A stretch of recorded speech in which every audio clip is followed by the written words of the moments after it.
Hello and welcome to another edition of Turned Out a Punk. I'm your host, Damian Abraham, and once again I'm bringing you a conversation with someone who grew up listening to punk, may or may not still be involved with punk, but had their life changed by the genre in a major way. And today on the show, huge guest, a rock and roll Hall of Famer that apparently played in bands after this, but was a member of 27 of the Seattle punk and hardcore bands that make up the early Seattle punk and hardcore scene. Duff McKagan is on the show today, and this is my second, well, we'll get into all this thing, but Duff and I have talked before, but believe me, not like this. More on that in 1 second. But first, if you want to get in touch with me, head over to the email address turnedoutapunkpodcast@gmail.com. That is run by my brother and show producer and guest booker extraordinaire, Tristan Abraham. Thank you, Tristan, for all the hard work you do for this show. And he will get the message to me. You can also find me on Twitter or Instagram at Left4Damian.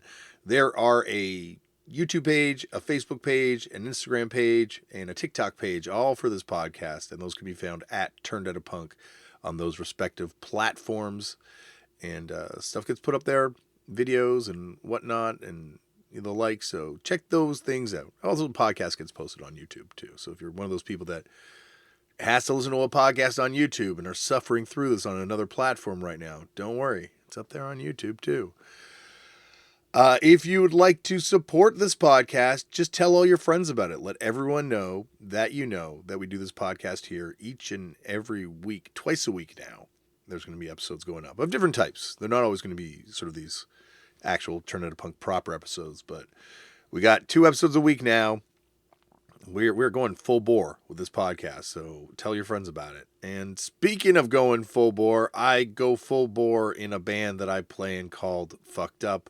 We will be doing some shows coming up in the new year with the mighty Superchunk on the West Coast. And so if you are around the West Coast of the United States and Canada, come out and see us and hang out, and we will have a good time. It's my favorite place to tour. Oh my gosh. It's like the Green Belt. And yeah, we'll have fun. Well, this is going to be a fun tour. Oh, I'm excited for this thing. So find out more information over at fuckedup.cc. We also have new records constantly and stuff going up there. So check that out. I think that's it. On to today's show. As I said off the top, today on the show, Duff McKagan is on the podcast. And Duff is someone who, well, I kind of alluded to this. Yeah, he's kind of been on the show before. If you go back through all the episodes, you might be able to figure out who he is. He's, but there's also a previous interview that I did with Duff on the currently on pause great Danko Jones podcast, and Danko and I sat down with Duff for an extended conversation backstage at a club in Australia where we were playing.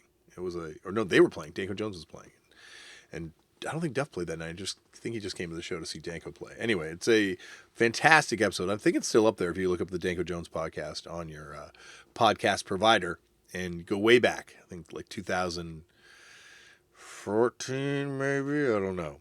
But anyway, ever since then, I've wanted to have another conversation with Duff where I could really just kind of just talk punk stuff. And this has been a long time in the making. And thank you to everyone that kind of worked to make this happen on both sides of this thing, because yeah, it's brief, unfortunately, but we get into some cool stuff. And Duff is someone who, as he tells me on this podcast, played in 27 of these early punk bands and was just constantly a fixture in that scene, and someone who's, I don't want to spoil any of the stuff coming for you. There's some real cool deep dives, nerd stuff in this episode.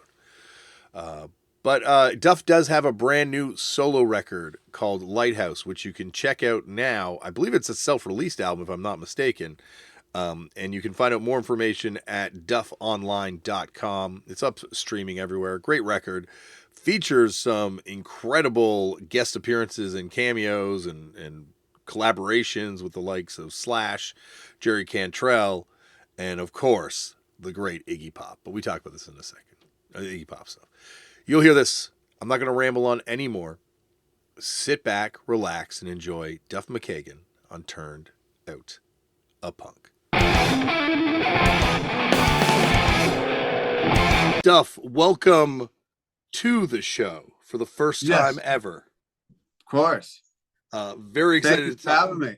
Well, I feel like this is actually my, well, apart from the one we will not talk about, this is like my second time truly interviewing you because I was on Danko Jones's podcast with you way Right. back when in That's right. Australia.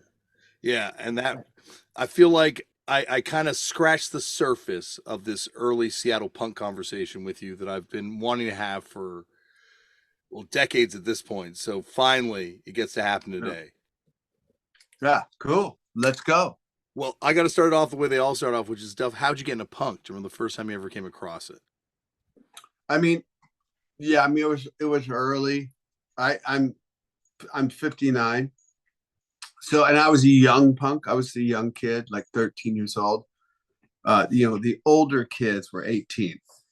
And they were like they had driver's licenses, a whole bunch of things. And they knew about how I got into it was I started seeing flyers on the telephone poles in Seattle of like DOA, the mentors, the lewd, but whatever it was scary.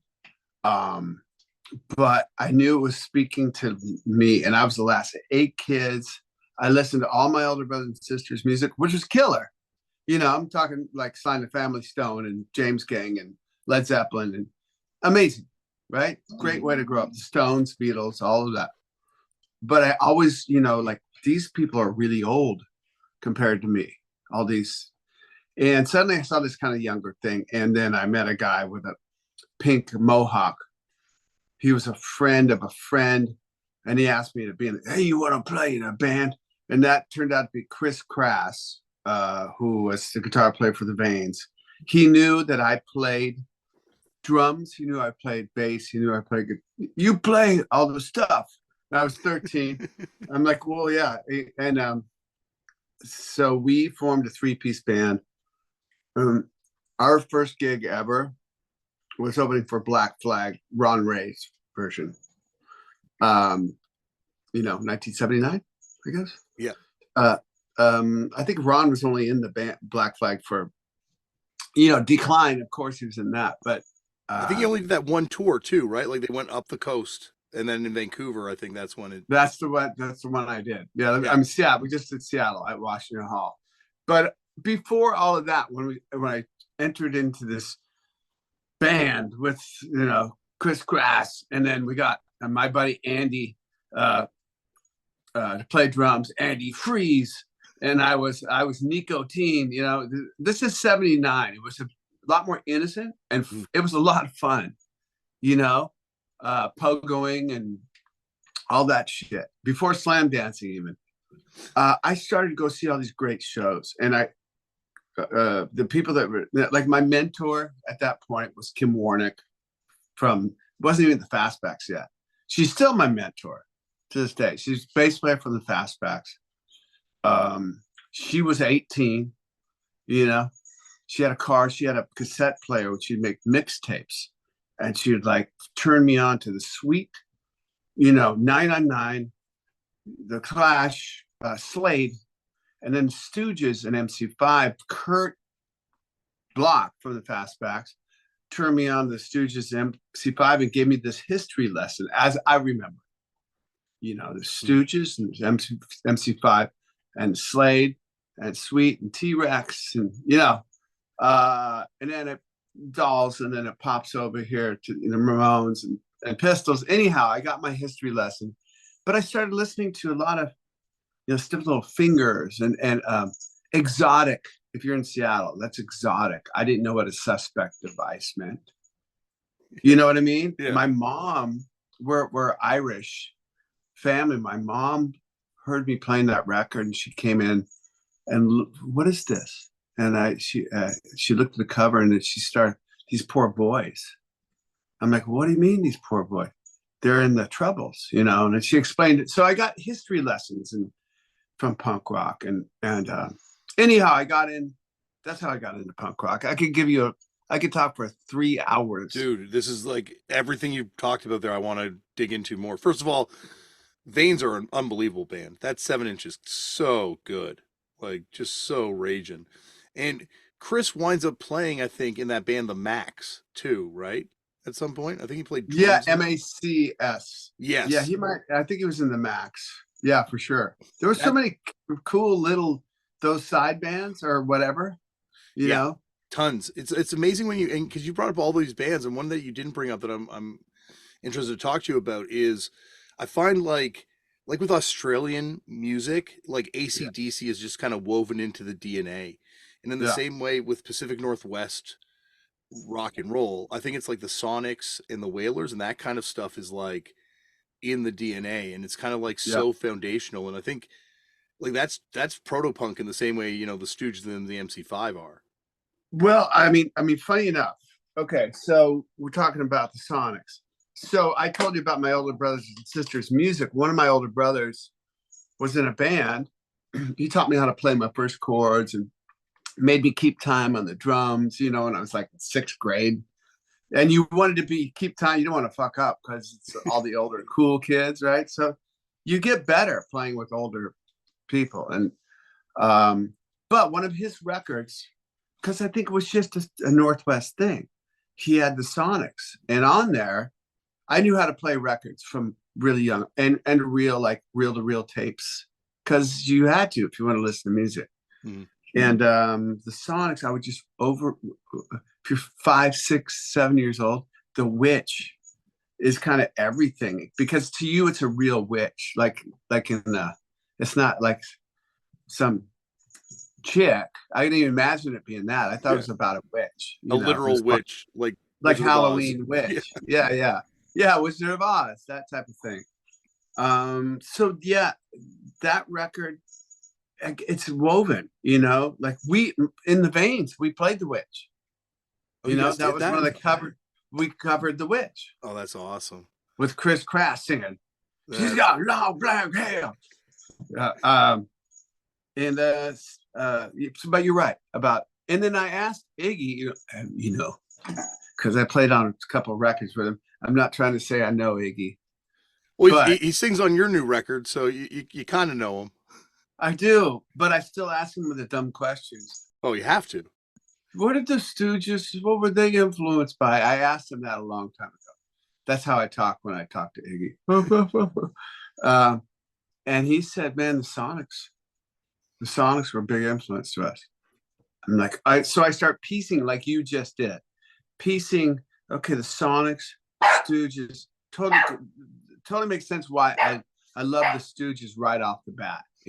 Hmm. Hey, yo, we got a new puppy barking at my guitar, which is not going to bode well, buddy. He just wants you to play. Yeah. I don't know what he's doing. He doesn't know what he's doing. It's Yeah, go interesting. ahead. No, it's interesting you say that about the Stooges because you're right. Like, what would have influenced the Stooges because it is such a unique thing. But then you hear the Sonics and like it's got to be like one of the first. Maybe not one of the first, but certainly an early example of people screaming on a record, Yeah, and yeah, and just where power is privileged above tunefulness, and which is I think such yeah. a hallmark of punk. That's a great way to put it. It's I love that stuff so much. That like Pacific Northwest kind of, and like you're saying, there's so much interesting stuff. Like be it the Max. Like I always thought the Max. Like did you when you were in the Fastback? Did you guys play with them at all? Because they're both kind of power pop bands. And Yeah. I mean, the Macs were cool. There was a guy. What was the singer's name? It was something Mick something. His last name started with MC, I believe. Hence the Max. yeah, Uh, um, yeah, I mean, there was really cool like power pop. Like we had the Modernettes. Like that's a band you want to be like if you're a power pop band. hmm Everybody and Pointed Sticks and kind of that type of thing. The Jam, if you want to call that power pop. But the influence of power pop, they were all over the place. I mean, but the Max, there was a cool power pop scene. You're right. There was a band called the Deans who actually Pam Lillig, who was in the Girls before that. I don't know if you've heard of the Girls. hmm The Girls were a great power pop band, turned into the Deans. Kim Thale tried out for the Deans back in, when he's at the University of Washington. That's his claim to fame there. I tried out for the Deans and I didn't get in the band. They're a regret now. Yeah. But we had, the great thing about when I was coming up in Seattle, crossing the border to Vancouver, DOA was like my Kiss. Mm-hmm. There was Kiss. I appreciated Kiss Alive One. How can you not? And there was I heard the Pistols record, and it was like months after I bought the Kiss record. It was the first record I bought because of the cover, and then I opened it, got home, and I didn't know it was a live record, and I felt like, oh shit, it's a live record. And then I got into it, Firehouse and all that Strutter, and then like I said, I see the telephone poles and the thing, and I meet the guy with the Mohawk, Chris Crash, and he turns me on, Pistols, you got to get that record. Got to get the first Ramones. There's records you had to get. And the Kiss was such a great introductory band for me into punk rock, into Pistols.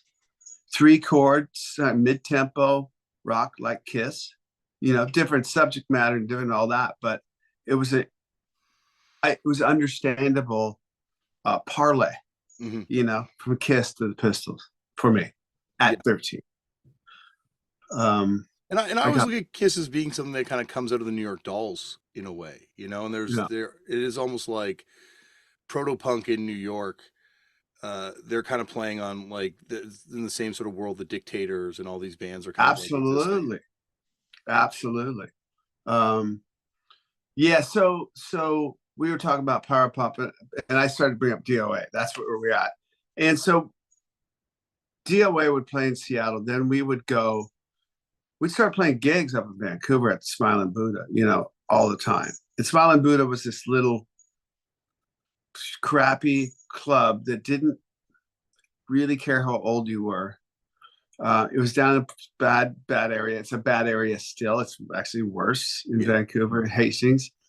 But it was bad. It was like one of those fight in, fight out kind of clubs, fight your way in, fight your way out.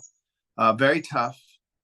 Really good for a young, I was still a boy, but really good for me how to grow up and seeing real tough people and real, people with drug problems and all kinds of stuff.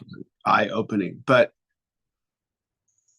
got to see DOA up in Vancouver, Kiss, and a bunch of times, and then got to know them. We got to stay at the DOA house, which was amazing. And I don't know if you know Zippy Pinhead.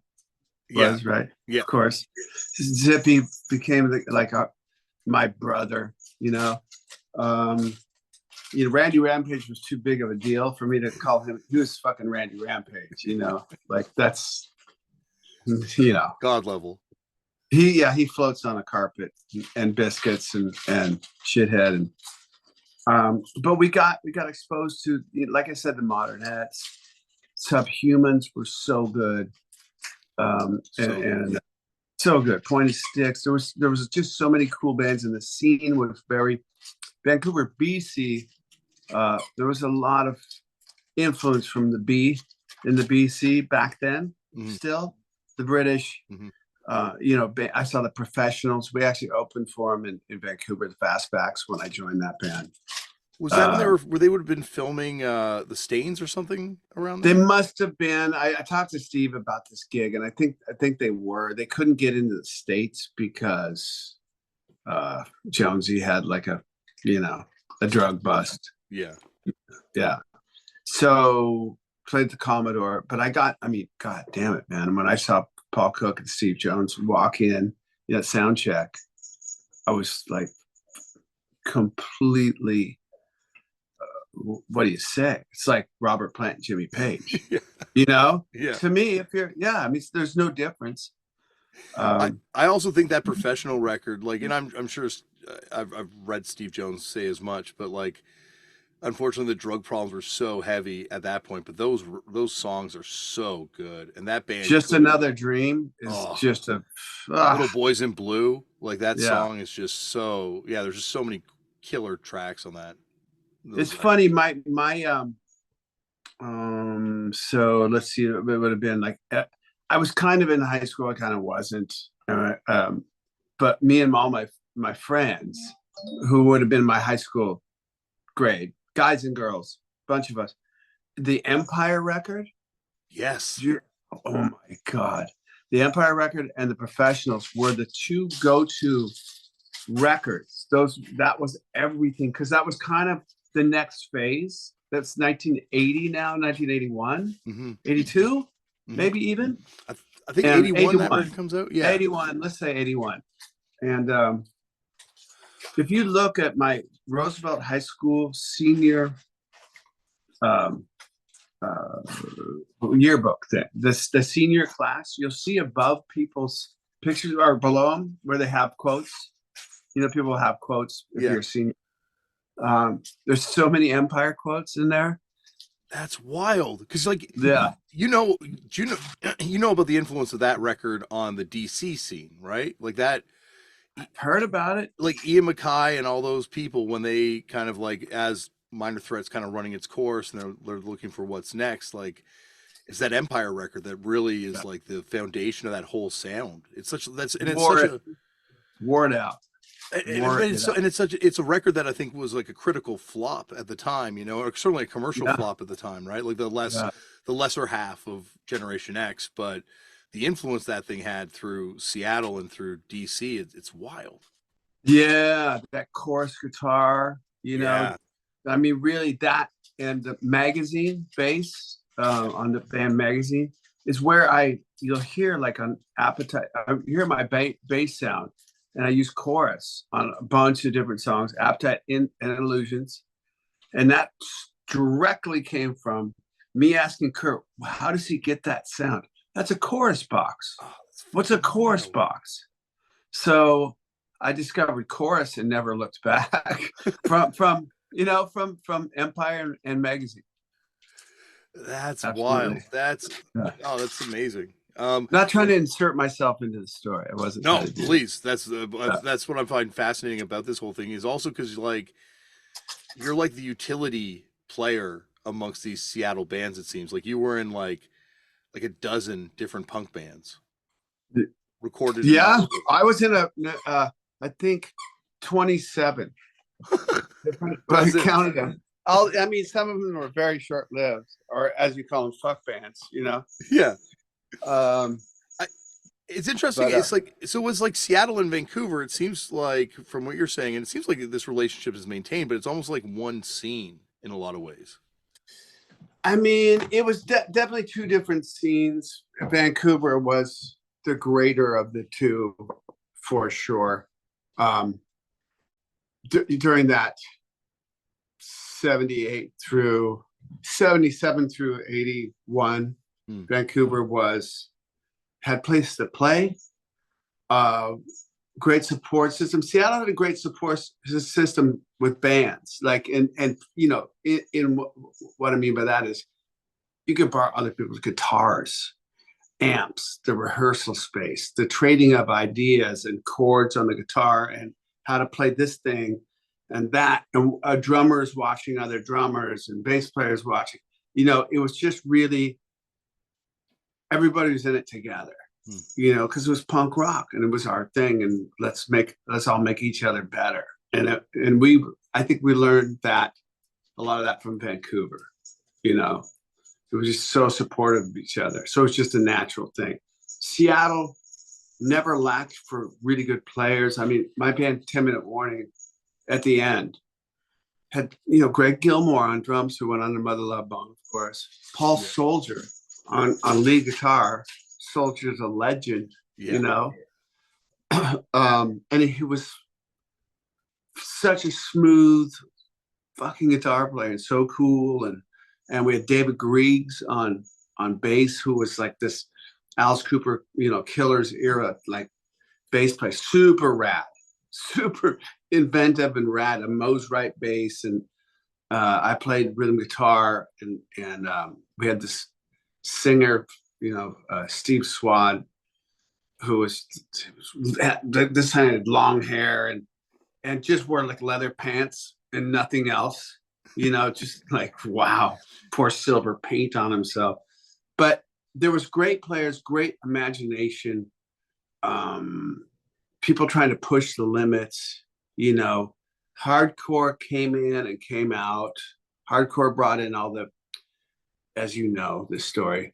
Hardcore was great. I mean, like that Southern California, adolescence and the Germs, of course, and the bands that started up down there, Circle Jerks, and the DC scene had, the Minor Threat record had come out. We're talking 82, right? Mm-hmm. Ish, 81. Germs record was 80. I think the first thing's 79, that first 7-inch, and then I think the 7-inch, right? Yeah, the No God 7-inch, yeah. Right. So, hardcore was awesome. I played in the Fartz. I played in a hardcore band. I played, drums in the Fartz. But what I saw and what everybody else, like, from now, I'm like 18.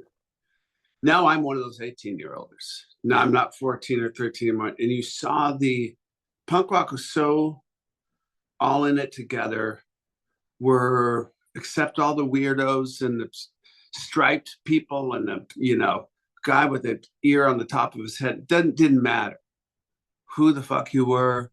If you were into the thing, we were all in it together. Mm-hmm. And hardcore started, and that was great. We're all in this thing together. And then these kids from the Pogo went to like slam dancing, and the suburbanite, jocks started to come in and think that was fighting, shaping their head and doing like white power shit and whatever, and gangs, mm-hmm. like, well, this isn't punk rock. Violence, gangs, white power. Like, that's no, oops, you guys fucked up. And it really kind of killed a whole swath. You had to do something different. And I know that's when 10-Minute Warning really came. We slowed shit down, and there was a bunch of bands that were doing really cool stuff. I didn't leave Seattle because there wasn't talent and I couldn't play with people at my level or something like that. It was the drugs that came in. The drugs also came in. Hardcore and the skinhead guys came in. And this is not just Seattle. This happened. It's the natural evolution everywhere. Kind of a punk scene. Yeah. Yeah. There's a great book called Disco's Out, Murder's In. Mm-hmm. Fantastic. Written. You read it, right? Yeah, absolutely. Yeah. So that really highlights what happened. And that guy, he even admits, like, yeah, we killed punk rock. Yeah. Yeah. But I think it also, in that it is a horrible thing. And you're saying, like, a lot of terrible shit comes in with that. And it drives a lot of people out. But one thing that does tend to do is spurn on something new. Change. Yeah, change. Yeah, exactly. Yeah. Right. It really did. No, it absolutely wasn't like, okay, you can't do that anymore. Mm-hmm. Hardcore is taking it away. Mm-hmm. So yeah, I mean, for me, it went to 10-Minute Warning, which it was like prog rock almost. It was punk rock, prog rock with some Stooges. It's proto grunge like that, especially by the end. That stuff like the '84 kind of recordings, like you really feel like, oh, this is kind of heralding in what would become Seattle's kind of calling card in a few years. Yeah, like Stone and Jeff like started Green River, which was a thing. It morphed, and the U-Men were already kind of there. But I moved to LA because, heroin really decimated that band. It would decimate my roommate, my best friend who was my roommate, my girlfriend. Everybody was strung out, and a friend of mine who was strung out, he said, "Dude, you got to leave. You got to leave now." So I did. It took a junkie telling me to leave. It's the best thing you can do. You can't pull a geographical on drugs. I found out when I got to Hollywood. It was there too. Yeah. But more to music. I knew whoever I was going to meet, but I was going to do something with, it was gonna have to be in this new inventive change, what's next type of thing. And, I met Slash and I met Steven, then I met Izzy. I mean, I met everybody so quick in what would become Guns N' Roses. And everybody was, kind of like-minded. Like we kind of knew, now we're 19, 19 and 20. We knew like whatever's next. Now we're real, like this is the age where it's going to happen, or not, I guess. But you didn't think about not. And we knew like whatever was going to be next was on our shoulders. And when that band formed, the five of us, we really like saw the capability, like just the sound and the chords we'd hit and the songs we first started writing. It was like, oh yeah, this is. I mean, it might be only cool to us and and 250 other people if we're lucky, but it was cool to us, and that's what you got to do it for in the first place. And I learned that from punk rock. I really like punk rock for me. It's guided me through life, and what I mean is like I saw the Clash in '79 at the Paramount before London Calling, and there was a wooden barrier in front of the stage at the Paramount, and everybody's pogoing, and I mean everybody, like 150 people. The scene wasn't that big, and the yellow coat, security guys saw this pogoing, and it scared them, and they were big guys in the yellow coats, and security guy busted the guy's nose, who we knew, Jeff Larson, broke his nose. He was in the front row pogoing with his arms down, and they thought he was being violent, and they broke his nose. The Clash stopped the show. They stopped the show, and Simonon went and grabbed an axe from the side, like a firefighting axe. And Strummer's like, we will cut down this fence between us. There should be no fence. There's no difference between us and you. We're all in this thing together. And we're like, fuck this. And they were as big as Led Zeppelin to me, the Clash, I'm like, whoa, he's talking to us directly, like this is us and you. And I mean, I snuck up to the fire escape with Kurt Bloch after the show, and like the window that was open went right into their dressing room. You imagine seeing some like 14, 13. I mean, I've seen it since.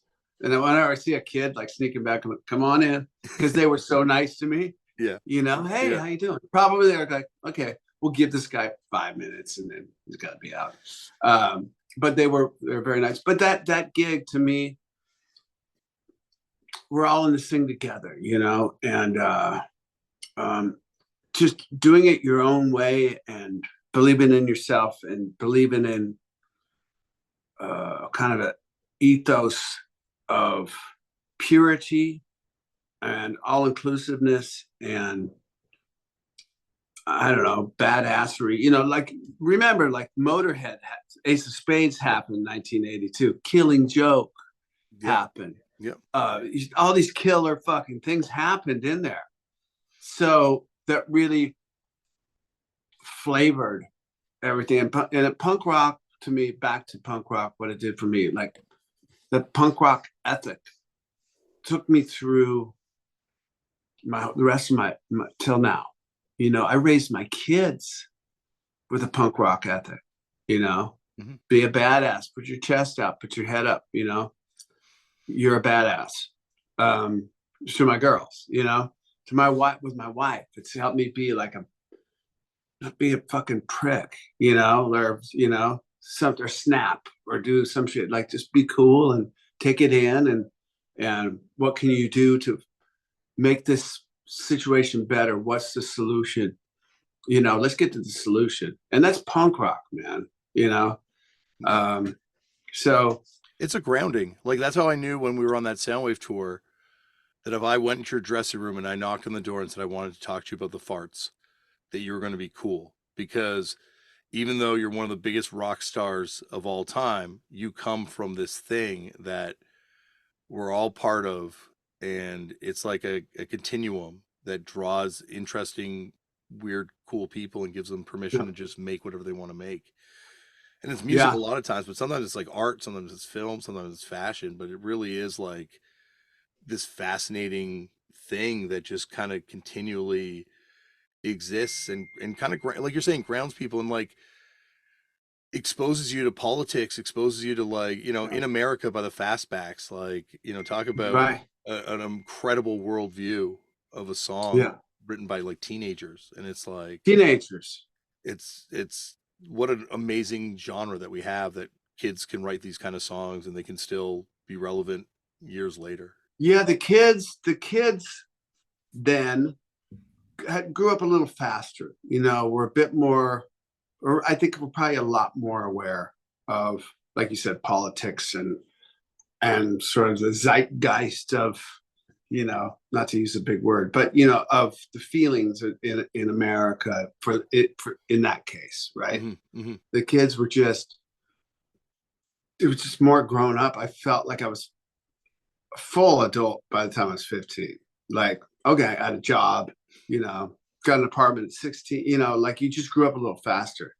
These days, the kids, although they're smart, and my girls are super smart and blah, blah, blah, but they just didn't grow up quite as fast. Yeah. And um, It's interesting because like I wish my kids. I don't want them to necessarily find the sound of punk rock. Like I don't care if they're what they listen to is the same thing, but yeah, I wish they had the same thing that this was, yeah. where it's a place that encourages you to kind of like make stuff. And if you show up, you better be in a band. And if you're not in a band, you better do a fanzine or you better put on a show or you better just help contribute to this kind of thing. And what you're, Like you said, fashion, yeah, whatever, right? yeah, Yeah, haircuts, haircuts. you know. Yeah, just it doesn't feel like it's still there, right? But it just, I don't know. If I just worry it's not going to be there in the way that I want it to be for my kids at some point.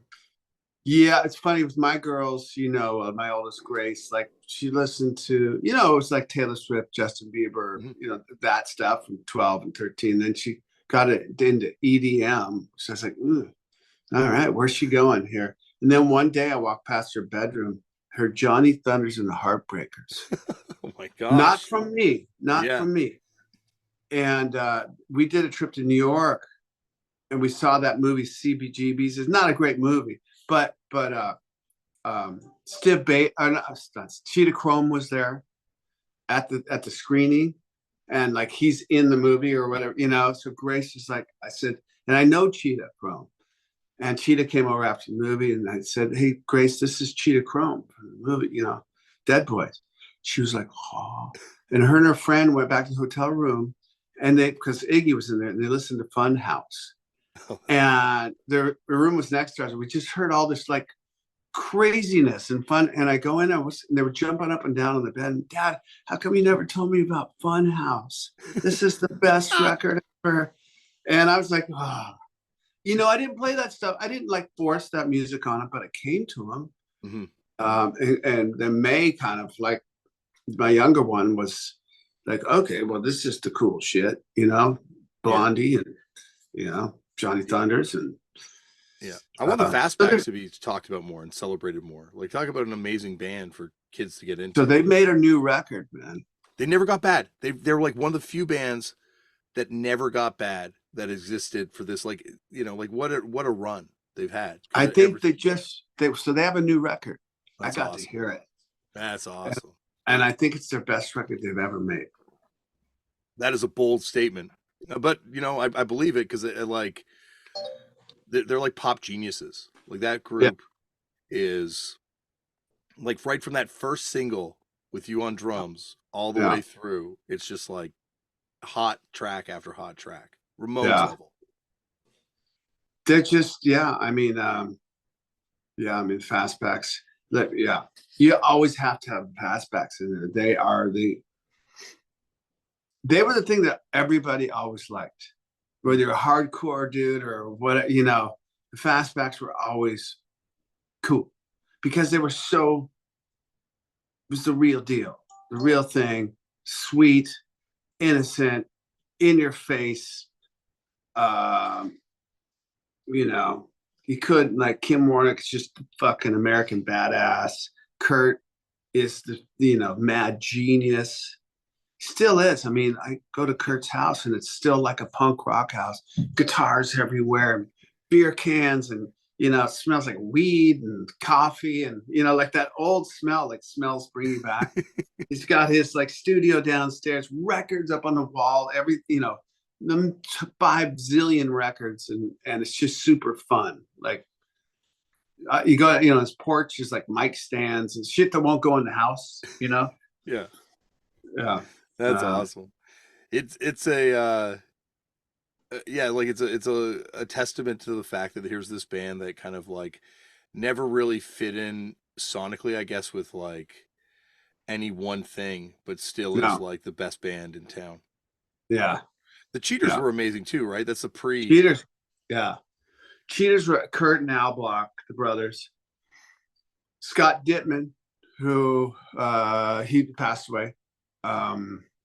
And the Cheaters were one of the flyers I would see on the, so they were a little older than, but yeah, Cheaters. There's a band called The Accident from Bellingham. Check out that single. It's on Kill No. the Bee Gees, right? Is it? It's fucking great. Great single. They were great. What about The Enemy? The Enemy were amazing. Yeah, the single's awesome. The Enemy was like live. Oh my God.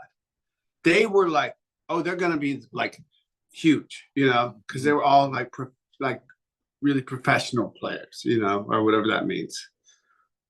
Older, really good, the Refusers were, kind of like our dictators and dolls, and, there's a lot of cool bands, that so I don't know if you know this, but Showtime is doing I interviewed for it a couple times, and I'm just amazed they're doing it. They're doing a 4-part docuseries on Seattle punk. What? And pre-grunge. Wow. It's what wild. I said. I said, are you sure? I mean, I think it's cool, but I don't know if a lot of people are going to think it's cool. But they interviewed like everybody, Stone, and everybody who was around, Susan Silver. Well, it kind of like if you go back to like the Whiz Kids and the Tupperwares. Check you out. What? Look at you. Well, I'm obsessed with this shit. But it kind of starts in Seattle at the same time as it's starting anywhere else. Like Seattle's like one of the epicenters of this thing starting. And I find it's interesting with Los Angeles, there's almost like a constant punk brain drain, like the Lewd moving down or the Screamers moving down or the Mentors moving down or yourself moving down with Greg. There's like it feels like there's always like it's hard for a band to get built up there because like I guess there's a feeling that you can't really do anything past a certain point in Seattle, so you have to move. Back then, yes. There was not, I mean, there was many times there was just no place to play.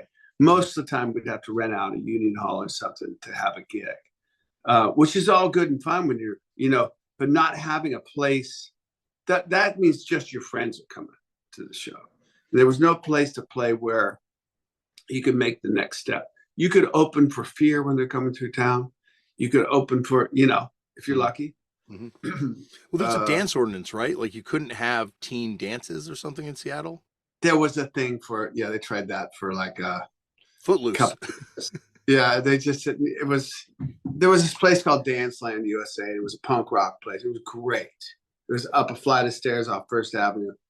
Perfect venue. Like, okay, we've arrived. We've got a venue. We had the Metropolis too. Like things were looking up. And whoever, man, council member this or mayor that or whoever, the bad people, they came in and they didn't like the looks of punk rock.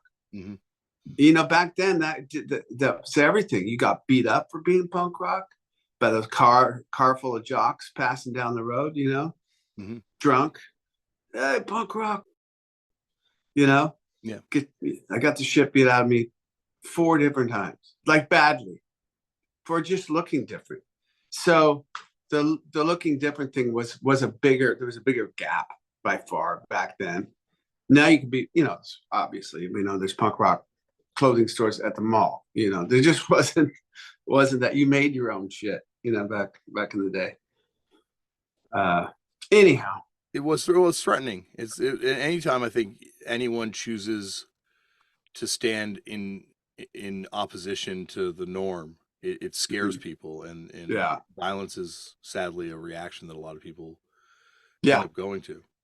yeah, I think when Joey Shithead was on the show, he talked about the first, I think the Skulls, they were still the Skulls back then, yeah. performance, opening for the Lude, and the Lude showing up and being very glammed out, and it freaking the hell out of the bikers that were doing the show, that they were all playing together. Oh, And I think yeah, they chased the Lude back to Seattle that night.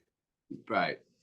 Yeah, So it was a yeah, like it's interesting now where you go to the mall and every store has a Nirvana shirt, and you're like, yeah. this is Every store has a Misfits shirt. every store has a Misfits shirt. Yeah, Ramones, yeah, yeah, yeah. Yeah, It became, but as mainstream as it is, it still also winds up being this weird underground thing. And I think that's the other thing that's fascinating about it, is like no matter how big it gets, there's still like a core nucleus that's like the same thing that you guys had at one point, where it's a yeah, bunch of kids playing in bands together, uh, doing something different and trying to do yeah. something different, and that's, oh, that's what's made I it. mean, there's band. I mean, I don't know if you know the Garden from Orange County. A new band?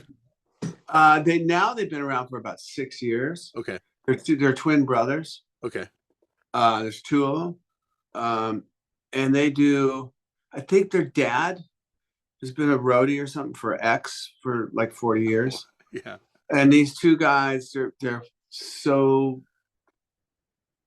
different and amazing, and it's like, oh, these guys, they get the whole old punk rock thing. I mean, they picked it up and carried it forward.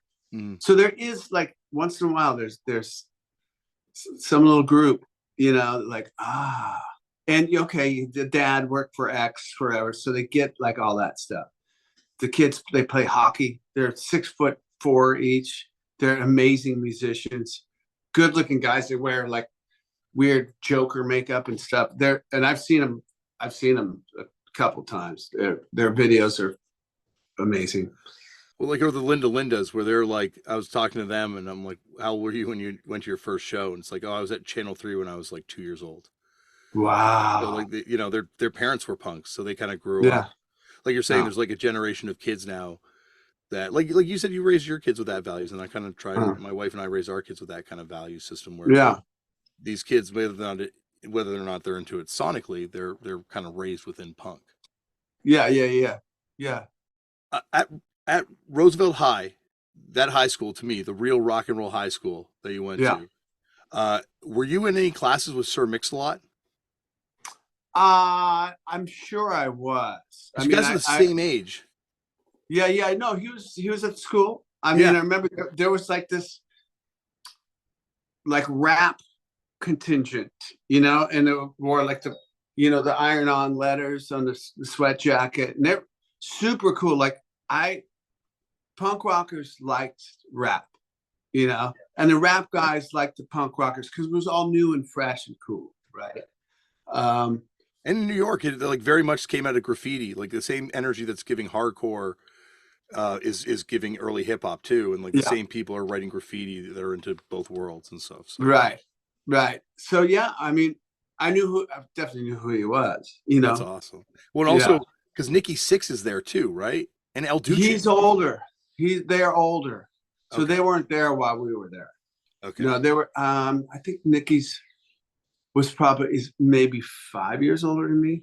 So he was there. And so when Motley Crue, kind of that first EP thing hit, we were probably, seniors in high school. Hmm. And I was like, yeah, the guy, Nikki Sixx, he went to Roosevelt. Like, wow, oh, it is possible. But, you're saying this around, Mike McCready and, all these guys who went on to, mix a lot. But it was a great school. I mean, that's the school I told you where like Empire Mm-hmm. and professionals were the most played records. It's so awesome too, because like like El Duce and the Screamers were in a band together, and it's like at this high school in Seattle. Like there's just so much musical energy that's coming out of this place, and it's just Yeah, the Wiz kids, a lot of those Wiz kids, went to Roosevelt for sure. that's so awesome. Yeah, I remember seeing those people, like the glammed out people, like, whoa, what the fuck? But I was like 9, Yeah. or 10 years old, like, oh, whoa. Were any of your older siblings into that at all? No, a glam rock, like, nope, not that I know of. I mean, Bowie was played in our house, Yeah. but nobody went full on Did you like I did. was El Duce as infamous back then? Like Yeah, so right from the get-go, he was that guy. yeah, yeah, yeah, yeah, for sure. Yeah, no, he was weird and fucked up and like, whoa, he plays with dildos, like plays drums with dildos and Yeah. sings. Yeah. Yeah. It's a wild scene. Have you seen that Mentors documentary? I have. That is a very insane documentary. I got a call when I finally got my apartment in Hollywood, shitty little apartment. I got a phone because you had to have a phone, and I got a call, and is this Duff? I'm like, it is. This is Sicky Wife Beater giving you a mentor's welcome to Hollywood, California. I'm like, okay, we would like to invite you to play in the Mentors. And I was like, oh, fuck, I didn't move to LA to be in the Mentors, man. How do you avoid this? We're still the Mentors. You got to be cool about it. But yeah, I got the invitation. I got the Mentors, Sicky Wife Beater, invitation to Hollywood, California. Oh, that's amazing. Yeah. Because like when you go to LA, you form the road crew, and I think Ron Reyes auditioned, right, from Black Flag. Ron and I had a little thing called what was it called? Pop something. We played this guy Randy. He was from Montana. He was in that like Circle 7 or something, some punk rock band from Montana. Early. Randy lived in the building next to me. Ron and I became really good buddies. We still are, and he really had grew his hair out, and he was like into Hanoi Rocks and Prince and stuff, and the things you would, matriculate to. And I don't know. Road crew was Slash and me, and I mean Slash and Steven had the band before me, and they needed a bass player, and that's how I met Slash and Steven. Maybe Ron tried out. I forget. I think he's the most underrated Black Flag singer. Like I like everyone, everyone goes to the one of the other guys, but I like his decline part is so good. Yeah, I agree. Like it's just such a killer vocal. And and Izzy also had been in a punk band prior to, so I guess he had kind of experienced that same sort of hardcore thing. Funny thing is, me and Izzy, we're when you get to know somebody, you're like going through your like stuff, right? You're telling. And so when I was in Fastbacks, we played with the Naughty Women. Oh, wow. And he was the drummer. He was in the Naughty Women, which was kind of like a Dictators, kind of dressed up in like women's clothes with Naughty Women, Yeah. And I think it was like a guy from DI or the DIs. I always got those two bands confused. There were two different bands, right? I think so. Yeah, there was just some punker guys, because he played. He was in that band, the Adams, too. Before that, with one of the guys from Decry and Monty, who plays in that band DFL, was a singer back then. So, and a great band too. The Adams stuff is killer, kind of like Dolls influenced. Izzy played drums too, he was the drum. He was kind of like me in a way, like just trying to figure it out. But we had played a gig. That's awesome. Like 82 or 83 together down at Cathay de Grand in Hollywood. I know I'm jumping all over the place, but there's so much I want to talk to you about. But like that early 10-minute warning stuff, that first on the Lung Cookies compilation, that Lung Cookies compilation is one of the great comps of all time, but the stuff you guys have on that is so raging. Like Is it's that almost like buried alive and that kind of the stuff? way it is, I think, or the But this is the way. yeah, this is the way. Sorry, this is the way. Right. So that's when I'm still playing drums. Yeah, you're on drums on that stuff. Right. Yeah, no, it was cool. There was this recording studio here in Seattle. It was at a music store, and you could get, I think it's probably 8-track or something. But you could get it for nothing. The Veins recorded their single there, American Music, and we did this day. You can go in day of recording, right? Yeah. Like, you record, first take or second take, and you're moving on. But that was pretty inspired, That was an inspired day, and you got Soldier playing guitar, and he's just fucking ripping it, Yeah, and that was the morph. That was right in between the morph from Fartz to 10 Minute Warning. Mm-hmm. Yeah, it's got that kind of like Pacific Northwest, Fartz, Poison Idea, Early Accused, Rejectors kind of raging. Like it's got like this real beefy hardcore take on hardcore. Yeah, agreed. I just like there's something about that sound that and I guess it would evolve into grunge, and you can kind of see how that could evolve into grunge, but it's almost like that, I guess, DOA Kiss informed take on punk music. Right. Yeah. And with some like, maybe some Discharge. Yeah. And Motorhead, because that was big. Motorhead and Tank and Discharge, that new wave of British heavy metal, early kind of like and GBH, pretty City Babies Revenge. There's like a real like rage to it too, that and also a musical verseness. Like all you guys are like super, even the Poison Idea guys too, when you talk to Jerry or those guys and look at their record collections, like everyone was like a deep head about this music. Like it wasn't just what was being handed to you, it was about digging and trying to find new stuff in this world. Yeah. For sure. Yeah. The record store it was all about going to the record store. Yeah. And having your trusted record store guy, like, what's new? Hey, if you like, if you like Discharge, check out this, whatever. And those compilation records were great too. You get to hear bands like Vice Squad or like just a bunch of D. Koitzen or whatever. Like you'd be able to hear all this stuff you'd read about them like in scene reports in Maximum Rock and Roll, but you didn't hear them. Mm-hmm. And so these compilations gave you a chance to make that connection. Yeah, like the Seattle Syndrome and all these compilations that now serve almost as like, in some cases, like one band's only chance at a historical record. The K-Rock ones were great. Mm-hmm. Rodney, the Rodney ones, the Eastern Front, there was a compilation.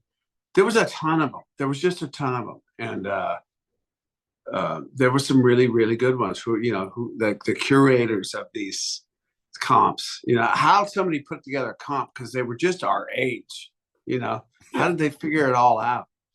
Well, that's what I was thinking about when I was listening to Lung Cookies today, because it's like a lot of stuff from Minnesota on it. Yeah. There's some New York stuff, but all of it kind of has like a sonic cohesiveness to it that like is really well curated. Like it's all these bands fit really well together. And like you're saying, there's like this sort of A&R level of curation to the whole thing. Hey, listen, I gotta go. Yeah, let me. Can I grab a photo with you before we go? Yes. To post with this episode. Yeah. Awesome. And let's Duff, anytime you want to come back on here and talk about this stuff, because there's lots of stuff to talk. We didn't even talk about the Silly Killers. We've only just begun. Scratch Surfs. You're always welcome here, my friend, in this form or another form. Appreciate it. See you later. Thank you. Bye. How sick was that? Thank you, Duff, for coming on the show. And hopefully at some point, Duff will be back for a part 2, because I had a lot more to get to. But as you can tell, Duff had to run. And when Duff's got to go, Duff's got to go. But whew. So check out Lighthouse now, and yeah, we'll get that part 2 coming some point down the line. Check out Duff's book. It's so easy. Great read. Great. I think there's an audiobook version too. I'm sure there is, and probably a fantastic listen as well.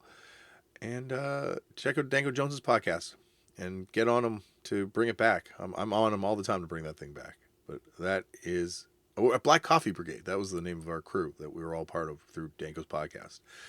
Duff, a fellow member. So, all right, that is that for today's episode. Coming on the next episode, it's going to be a real good one. My buddy John Gourley from Portugal, the Man, will be on the podcast. And John is someone I've known for, years at this point. I first met him years and years and years ago, as we talk about, and have watched as they've just kind of, gone from strength to strength. And this is a fun conversation. There's some surprise in this one. And we talk a lot about Paul Williams. So that's a dream episode for me. With a buddy talking about Paul Williams with some punk surprises. You can't top that.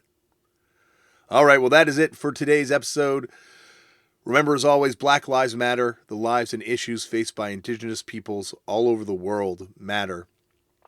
We need to protect trans kids and help trans people protect themselves and their rights and stop hate and violence towards people of different faiths and different nationalities, because we're not ethnicities, different, whatever. We're not talking about politics here. This is just basic human rights. People deserve to be able to live free from hate and violence. Like, this is just human rights shit.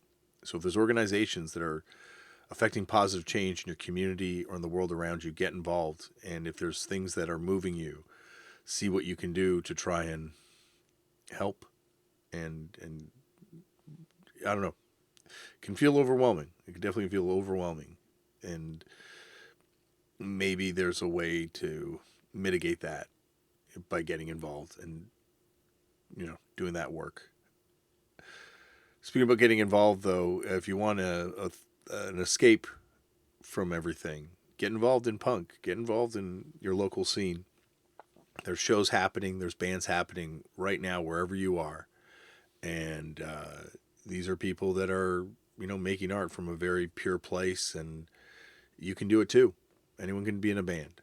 Anyone can do a zine. Anyone can do a flyer. Anyone can run shows.